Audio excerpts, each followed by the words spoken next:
again, saving us headache, right? That means you use the word save. So I guess what is savings at this point? We'd like to know what savings is. Savings. Savings is a broad topic, but savings is you setting aside a little something from all you get. So saving is relative, because some persons may decide to set aside 5% of their income. Some persons may decide to set 10%, 20%, 25, 30.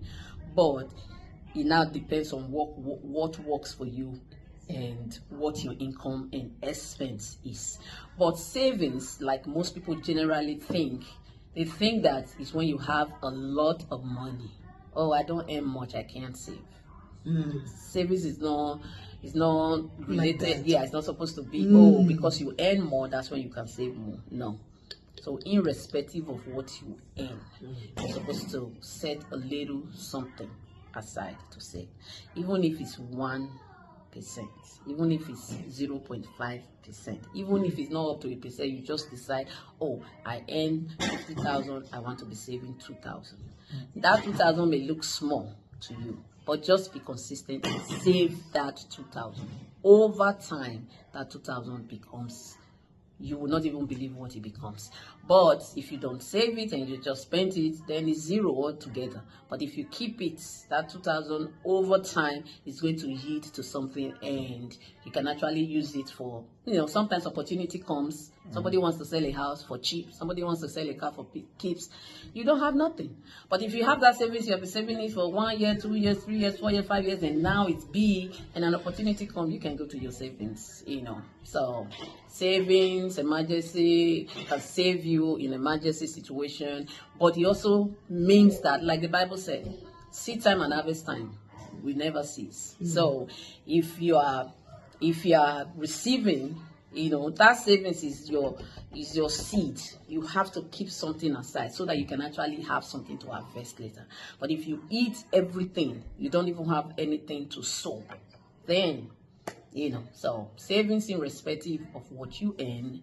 Make up your mind, look at your income, look at your expense, and see, is there any difference, is there any space, is there any, so save a little something, and that little something consistently becomes a bigger thing in the future.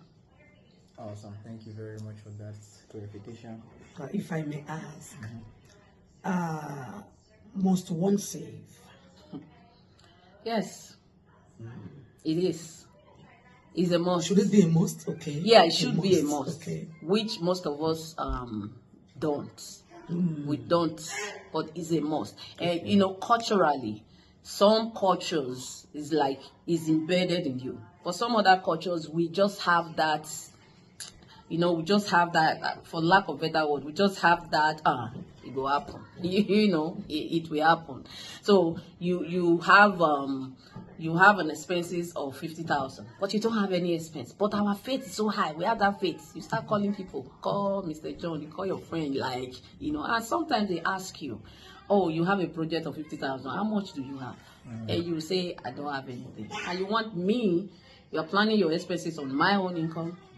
But if you have savings that you've been keeping aside somehow, so now you have a project of 50,000, but at least over the years you've been keeping something. Now you have 10,000. So someone is asking you, I have a proposal, 50,000. How much you have? You say, well, I have 10,000. That will encourage me.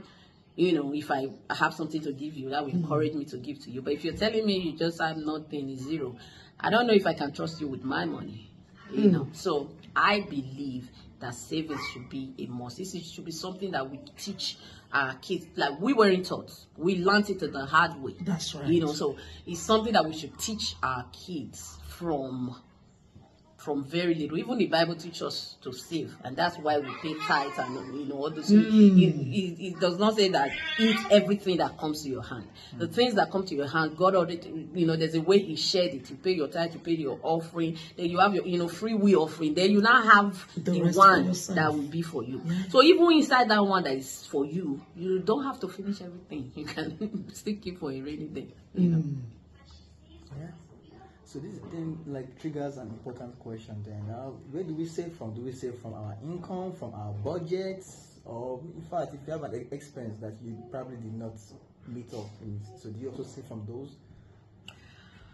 Okay. Personally, this is the way I see it. When first of all, make up your mind. Do you really want to save? Because most times, the thing that I hear is, I don't have enough. The money I have is not enough. So if it's not enough, how can you save? But even when it's not enough, you can save. So that's why, first of all, when I talked about the percentage, if you decide you want to do 1%, 10%, 5%, that's fine. So first of all, where can you save from? It's from your income. That's right. Because that's the money that comes to you. That's the money that you own. You can save from what you don't have. Yeah, you can save from what you don't have. You know. So, like here in the States, I will use a typical example. So there's what they call 401k if your company has that, right? So it's like, you know, money that they are saving for you, small for your retirement. So if your company offers that, your company pays a little. They do it in Nigeria too, you know, and other parts, you know, they call it pension in some places. So your company pays a little something, then you pay a little something, and that's being saved for you. So here too, before the money comes to you, before they even tax it, before it is taxed, they remove that 401k. Then whatever, you know, they remove the tax and it comes to you. So and whatever comes to you now is yours. So the easiest way that I have seen to help with saving, because it can be very difficult, it can really be a hard thing, except you make up your mind and you are really resilient to say, this is what I want to do. So what I have seen that works is, at the point where they are paying you, before it comes to you, before it even hit your account, make up your mind what you want to save. If it's 5%, have another account. Because some places where you work, they allow you to have like 2 accounts. I don't know if that's all over the world, but here they let you have 2, 3 accounts. So if it's 5% that you were going to save, I'm already saying that 5% is directly to so and so accounts.